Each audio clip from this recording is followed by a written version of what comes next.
మీకు ప్రపంచంలో first industrial revolution right. వచ్చింది యూరోపియన్ కంట్రీస్లో. అక్కడి నుంచి రష్యా, అక్కడి నుంచి అమెరికా, అక్కడి నుంచి చైనా, అక్కడి నుంచి Japan. That was the story of industrial revolution. ఒక 50 ఏళ్ళు అటు ఇటుగా.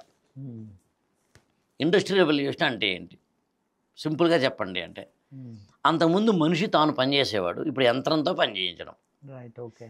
మీకు బెస్ట్ ఎగ్జాంపుల్ మన ఇళ్లల్లోనే చెప్పాలి అంటే మిక్సీ, గ్రైండర్. అంతకుముందు ఏం చేసేవారు? ఏదో పచ్చళ్ళు దంచేవారు లేదా కొట్టేవారు. ఇప్పుడు మిక్సీ ఆ పని చేస్తుంది, గ్రైండర్ ఆ పని చేస్తుంది. ఇప్పుడు ఇదే మెకనైజేషన్ అంటే, ఇదే ఇండస్ట్రియల్ రెవల్యూషన్ అంటే. ఒకప్పుడు మనం ఫోన్ రాసుకునేవాళ్ళం, ఫోన్ నెంబర్లు, రమేష్ పాకా గారి ఫోన్ నెంబరు అని రాసేవాళ్ళం. ఇప్పుడు ఆ పని మనం చేయట్లేదు, జస్ట్ మనము అందులో ఫీడ్ చేస్తున్నాం. నాకు తెలిసి ఇంకొంచెం ఇప్పటికీ ఉండాలి, ముందు ముందు అవి కూడా మన అక్కర్ లేకుండా జస్ట్ రమేష్ పక్క నెంబర్ అని మీరు నెంబర్ చెప్తే అది ఫీడ్ చేసుకుంటుందేమో కూడా. ఇలాంటి చాలా ఉంటాయి. ఎండ్ పాయింట్ ఇండస్ట్రియల్ రెవల్యూషన్ అనేది బాగా వచ్చిన రోజుల్లో యూరోపియన్ కంట్రీస్లో మనుషులు ఎక్కువగా పని చేయాల్సిన పరిస్థితి ఏర్పడింది. ఎందుకు సార్? మన తరపున ఒక మెషిన్ పనిచేస్తున్నప్పుడు ప్రోడక్ట్స్ ఎక్కువైనాయి. అంతకుముందు నేను దంచి కొడితే కూరకారాన్ని ఇంత ఇవ్వగలను. మిషన్ అయితే కనుక, మిక్సీ అయితే కనుక నీకు ఎందుకు కావాలి చెప్పు, ఇస్తుంది. సో మెషిన్ ఎప్పుడైతే ప్రోడక్ట్ ఎక్కువ ఇచ్చిందో, ప్రోడక్ట్ని డిస్ట్రిబ్యూట్ చేయడానికి, ప్రోడక్ట్ని ప్యాక్ చేయడానికి, ప్రోడక్ట్ని అందరినీ ఉందని చెప్పడానికి మనుషులు ఎక్కువ అవసరం వచ్చింది. మనుషులు ఎక్కువగా అవసరం వచ్చిన రోజుల్లో వీళ్ళందరూ ఆడామగా ఇద్దరు పని చేయాల్సి వచ్చింది. ఇద్దరు పని చేసి మీ ఇద్దరునేమో హాయిగా పెళ్లి చేసుకుని ఉంటామండి అంటే వర్కౌట్ కాదు. పెళ్లిని బ్రేక్ చేసాయి నా సమాజాలు. అంతకుముందు పెళ్లి లేక కాదు, పెళ్లిని బ్రేక్ చేశాయి. అలా పెళ్లిని బ్రేక్ చేయిస్తే ఒకవేళ ఎవరైనా ఇందాక మనం చెప్పినట్టుగా గ్రాటిఫికేషన్ ఆఫ్ వాటి కోసం వేరియస్ మీన్స్ పెట్టాయి. అందుకు నేనే ఉంటానంటే సొసైటీలో మనం అర్థం చేసుకునేటప్పుడు socio cultural, economical, geographical, science and technological, ఇలా అనేకమైన కోణాల్లో చదవాల్సి ఉంటుంది. అది మ్యారేజ్ అయినా, దేవుడైనా, ఏదైనా. ఇది ఎప్పుడైతే మనకి లేదో, అలా అర్థం చేసుకోలేదో, అప్పుడు మనకి నా మతం గొప్ప, నా దేశం గొప్ప, నా సంప్రదాయం గొప్ప, పెళ్ళి చేసుకుంటే గొప్ప, చేసుకోకపోతే వేస్ట్, అదే చేసుకుంటుకోకపోతే గొప్ప, మనందరం ప్రీ ఆక్యుపైడ్ ఆప్షన్స్ పెట్టుకుంటాం. నేనే నమ్ముతానే ట్యాగ్స్ వద్దు. డబ్బు ఎక్కువ ఉంటే కాదు, ఎక్కువ లేకపోయినా కూడా బతకచ్చు. డబ్బు లేకపోతే కాదు, డబ్బు ఉండాల్సిందే. ట్యాగ్స్ వద్దు. ఓకే. అట్లా నేను మిమ్మల్ని క్వశ్చన్ అడుగుతాను సార్. ఇప్పుడు రమేష్ పాకా గారు అసలు మీరెవరు అని అడిగితే ఏం సమాధానం చెప్తారు? నేను ఎవరు అంటే నేను ఒక హ్యూమన్ బీయింగ్ అని చెప్తాను. ఓకే, హ్యూమన్ బీయింగ్ అంటే అర్థం ఏంటి? హ్యూమన్ బీయింగ్ అంటే so somebody who is useful to the society. Okay, ఇప్పుడు మామూలుగా అత్యంత పేదరికంలోనూ లేకపోతే మధ్య తరగతిలోనూ ఉంటారు మీరు, చిన్నప్పుడు పుట్టి ఉంటారు. పేదరికం సరే, వాళ్ళ మనం కోటీశ్వర అనే పదం వాడకపోయినా హ్యాండ్ టు మౌత్ అయితే కాదు. మీరు చిన్నప్పటి నుంచి ఇవాళ వరకు చూసుకుంటే మీరు ఒక పేదరికము లేదా మధ్య పేదరికంలోంచి వచ్చాను. ఉన్నంతలో బాగా మంచి పొజిషన్కి రావడానికి ఏది డ్రైవ్ చేసింది మిమ్మల్ని?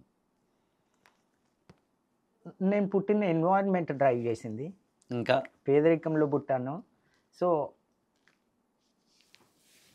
ఫ్యామిలీలో ఇన్స్పిరేషన్ అంటే చదువుకున్న వాళ్ళు ఉన్నారు ఇంట్లో, వాళ్ళని చూసి. ఓకే, చదువుకున్న వాళ్ళు ఇంట్లో ఆల్రెడీ ఉన్నారు. పేరెంట్సా లేదా బ్రదర్సా? మామయ్యలు, మేనమామలు. సో చూసి వాళ్ళలా నేను కూడా చదువుకోవాలని ఆకాశి పట్టుదలతో చదువుకోవడం జరిగింది. ఇప్పుడు మీరు ఎన్విరాన్మెంట్ అన్నారు, బహుశా ఎన్విరాన్మెంట్లో ఏమి ఉండాలంటే మీకు ఏవో కొన్ని లేకుండా ఉండాలి. ఎస్, అన్నము, డబ్బు, వేసుకోవడానికి బట్టలు. ఎన్విరాన్మెంట్ ఏంటంటే ఇంకా అంతే, పేదరికంలోంచి వచ్చాం కదా, సో ఆ పేదరికాన్ని ఇలా కంటిన్యూ చేయొద్దు. అమ్మ నాన్నల్లాగా మనం కూడా పేదరికంలో మునిగిపోకుండా చదువుకొని కొంత సమాజానికి ఉపయోగపడేంత చదువుకొని స్థిరపడాలనేది. అంటే పేదవాడిగా పుట్టడం నీ తప్పు కాదు, కానీ పేదవాడిగా చచ్చిపోవడం మాత్రం నీ తప్పే. ఖచ్చితంగా కరెక్ట్ సార్. అదే అంటే మనము ఎలా ఎలా పుట్టామో ఎలా పెరిగామో అన్నది కాదు, మనం ఏం వదిలేసి వెళ్ళామన్నది మ్యాటర్ సమాజానికి. అంతే, ఏం పంచి ఇచ్చేసామని. ఇప్పుడు మీరు ఎన్విరాన్మెంట్ పదం వాడారు కదా, చిన్నప్పటి నుంచి పేదరికంలో ఉన్న వ్యక్తిగా మీరు అత్యంత ఉన్నత స్థితికో లేదా ఒక స్థితికో మంచి స్థితికో అట్లీస్ట్ ఒక సమాజంలో గౌరవప్రదమైన ఆర్థికంగా సామాజికంగా ఉన్న పరిస్థితికో రావడం వెనకాల ఏముందో సింపుల్ చెప్పాలి అంటే లేకపోవడం ఉందండి. లేకపోవడమే. అన్నం లేకపోవడం, డబ్బులు లేకపోవడం, బట్టలు లేకపోవడం, కరెక్ట్, ఇల్లు లేకపోవడం, కారు లేకపోవడం. అందుకని ఎప్పుడు కూడా జీవితంలో నువ్వు ఎదగాలి అంటే కావాల్సిన మొట్టమొదటి ఏంటంటే ఏదో ఒకటి లేకుండా ఉండాలి. వాస్తవం చెప్పారు సార్. అంతే, అంటే ఈ ఏమి ఒక మాటలో చెప్పాలంటే అవమానం లేని వాళ్ళు ఎదగరు. జీవితంలో అవమానం, ఒక మనిషికి అవమానం ఉంది అంటే, అవమాన పడ్డాడు అంటే తను ఖచ్చితంగా ఎదుగుదల ఉన్నట్టే. అవును, ఎదుగుతాడు తను. అవమానాల పునాదుల్లోంచే ఒక మనిషికి ఎదుగుదల ఉంటుంది. అవమానం, ఒక మనిషి ఎదగలేదు అంటే తను ఎప్పుడు అవమాన పడలేదు జీవితంలో అని. అవును, నేను దానికి ఎక్స్టెన్షన్ చెప్తానండి. చెప్పండి సార్. లేకపోవడం చాలామందికి ఉంది. డబ్బు, లేకపోతే గౌరవము, అన్నము, బట్టలు, XYZ లేకపోవడం. అవమానాలు కూడా చాలామంది పడతారండి. కానీ అవమానాలు పడ్డ ప్రతి ఒక్కరూ లేకపోవడం అనే పేదరికంలో ఉన్న ప్రతి ఒక్కళ్ళు మాత్రం జీవితంలో ఎదగలేదండి. ఓకే, ప్రతి ఒక్కరు ఎదగలేదంటారు. ఒక రమేష్ పాకాను ఇంకొకళ్ళు అయి ఉండొచ్చు. ఎందుకు ఎదగలేదో చెప్పగలరా సరదాగా? ఎదగకపోవటం ఇంకా వాళ్ళ మూర్ఖత్వము. ఎందుకంటే వాళ్ళకంటూ ఒక కసి లేనట్టు. కసి లేనట్టు. కసి ఉంటే ఖచ్చితంగా ఆ కసిలోంచి ఒక పట్టుదల, కృషి ఇవన్నీ పుట్టుకొస్తాయి. అవును, అప్పుడు ఎదుగుదలకు అవి దోహదపడతాయి. అవును. సో మీరు అన్నట్టు అదే ఎదగలేదు అంటే కసి లేనట్టు, అంటే మూర్ఖత్వం. ఇంకా తను అంటే ఒక ఏమనొచ్చు, తనకి ఉన్న చోట ఉండిపోతాడు, మూర్ఖుడు, స్పందించడు, నిస్సత్వ, నిర్వేదం, నిరుత్తేజం. అక్కడ ఇంకో పదం చెప్తాను మీకు. మీరు అన్నారు మనము ఈ ఉండిపోవడం, అక్కడ వాళ్ళ మూర్ఖత్వం, కసి లేకపోవడం, కసి కృషి రెండు లేకపోవడం. పోనీ దీని అందరికీ మూలం ఉందండి. అదేంటంటే స్పందించకపోవడం. మీరన్న కసి లేకపోవడానికి మూలం అసలు స్పందన లేకపోవడం, తనకంటూ స్పందన లేకపోవడం.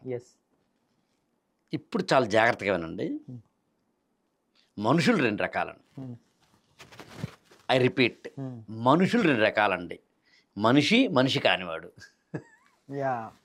రెండు కాళ్ళు ఉంటాయండి, రెండు చేతులు ఉంటాయండి. వాడు మనిషిలాగే కనిపిస్తాడు కానీ మనిషి కాడండి. ఓకే, మనిషి అనేవాడికి ఉన్న పాయింట్ ఏంటంటే ఇందాక మనం చెప్పిన దాని కంటిన్యూషను, స్పందిస్తాడండి. నా దగ్గర లేదా అయితే సాధించాలనుకుంటున్నాను, నాకు మార్కులు రాలేదా అయితే సాధించాలనుకుంటున్నాను, నన్ను అవమానించాడా ఆయన చేత నేను సాల్యూట్ కొట్టించాలనుకుంటున్నాను, నాకు బట్టలు లేవా అయితే నేను కాస్ట్లీ బట్టలు కొనాలనుకుంటున్నాను, నాకు డబ్బులు లేవా అయితే డబ్బులు సంపాదించాలనుకుంటున్నాను అని తనకు లేని దానిని సంపాదించాలనుకునే ఒకనొక కసితోటి పనిచేస్తాడు. ఈ స్పందన లేని వాళ్ళు దాన్ని పనిచేయరు. కరెక్ట్, బాగా చెప్పారు. నేను పుట్టింది నేను నమ్ముతానంటే ఈ స్పందించే వాళ్ళకి నేను చెప్పక్కర్లేదని వాడికి ఆల్రెడీ తెలుసు. అంతే, కసున్నోడు కృషి వైపు ఎలానే వెళ్తాడు. అవును, ఆ యాప్ వేసుకుంటాడు, ఇన్స్టాల్ చేసుకుంటాడు. నేను పుట్టింది ఆ నెక్స్ట్ కేటగిరీ అని నమ్ముతాను నేను.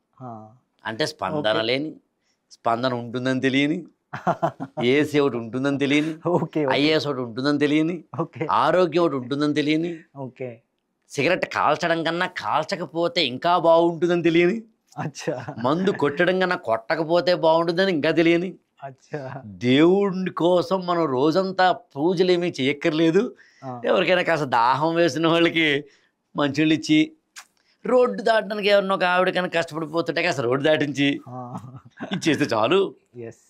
పెద్ద పెద్ద మనం ఏమీ చేసేక్కర్లేదు.